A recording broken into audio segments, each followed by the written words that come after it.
Buddhism is considered to be the fourth largest religion, spreading all across Asia and bits and pieces of the rest of the world. Siddhartha Gautama founded Buddhism. Siddhartha was born in India into a rich and flourishing family. Siddhartha was bold with gifts and items. When he reached the age of 29, he began to recognize the different classes of humans. There was a huge separation between the poor and the rich. He saw sick, tattered, and dead people across the streets.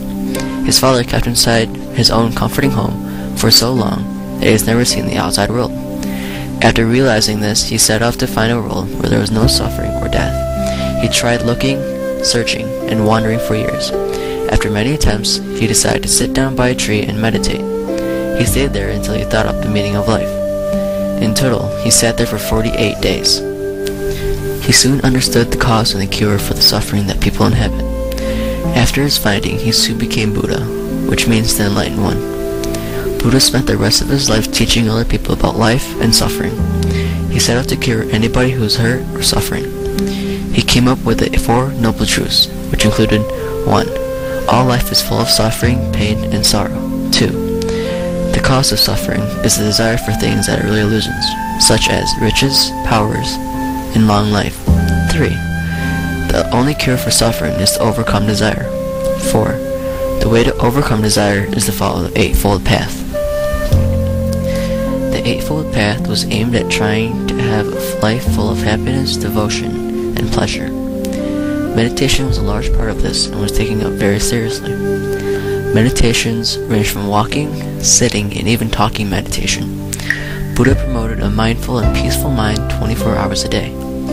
Buddhism borrows many traits from Hinduism. Both religions are not exactly the same, but some things incorporate between them. Buddhism accepts the laws of moksha, karma, and dharma. But what separates Buddhism from most religions to this day is the denial of priests, rituals, and many gods. Also, Buddhists deny the caste system, which divides the classes depending on certain things, such as the person's family status. Many people began building monasteries and temples to meditate and rest. This leads to Buddhism quickly spreading from India to neighboring countries including China, Korea, Japan, Vietnam, and all across Asia. Buddhists quickly viewed Buddha as a god, or an overpowering being, which Buddha did not want. Buddhists nowadays are plentiful in Asia and is still spreading across the world. Here in Michigan, there are many communities and groups, such as the Blue Water Community and the Detroit Lotus Sangha. Each group follows the teachings of Buddha, promoting non-suffering and non-violence. Following the 16 and 5 mindfulness trainings, the Eightfold Path, and the Four Noble Truths, a person may reach nirvana, which is the release from the cycle of rebirth.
At places of pilgrimage, temples were built, images were installed, and relics were enshrined.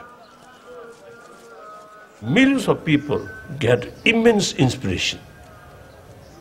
Buddha's spirit always there.